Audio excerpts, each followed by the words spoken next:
ఆంధ్ర నుండి అమెరికా వరకు ఇప్పుడు ఎక్కడ చూసినా ఒక్కటే డిస్కషన్. ఇదే అండి మన ఐకాన్ స్టార్ అల్లు అర్జున్ నటించిన పుష్ప 2 గురించి. విడుదలైన క్షణం నుంచి నార్త్ సౌత్ అన్న తేడా లేకుండా ఎక్కడ చూసినా ఈ సినిమా కలెక్షన్ వర్షం కురిపిస్తుంది. విడుదలకు ముందు 1000 కోట్ల మార్కును టార్గెట్ గా పెట్టుకున్న పుష్ప టీం ని చూసి కొందరు నవ్వారు, కొందరు ఆశకి హద్దు ఉండాలి అంటూ హేళన చేశారు. నవ్విన నోళ్లను మూయించింది. ఇది సార్ బ్రాండ్ అంటే అని అనిపించాడు మన పుష్ప. బన్నీ సుక్కు కాంబోలో వచ్చిన పుష్ప 2 మూవీ ఇండియన్ ఫిల్మ్ ఇండస్ట్రీలో కొత్త బెంచ్ మార్క్ ను సెట్ చేసింది. 1000 కోట్ల మార్క్ జస్ట్ 6 డేస్ లోనే అవ్వలీలగా దాటేసింది.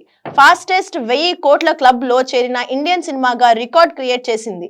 కేవలం 6 రోజుల్లోనే ఇంతటి సెన్సేషన్ రికార్డ్ అందుకోవడం మామూలు విషయం కాదంటున్నారు ట్రేడ్ పండితులు.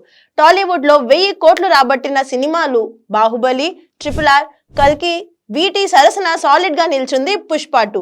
హిందీలో అయితే పుష్ప 2 రికార్డ్ ను టచ్ చేసే సీనే లేదనేది ట్రేడ్ పండితుల అంచనా.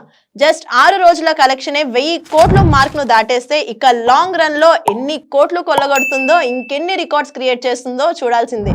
ఎంతైనా మన పుష్ప బ్రాండ్ హిస్టరీ క్రియేట్ చేసే స్టైలే వేరప్ప, తగ్గేదేలే.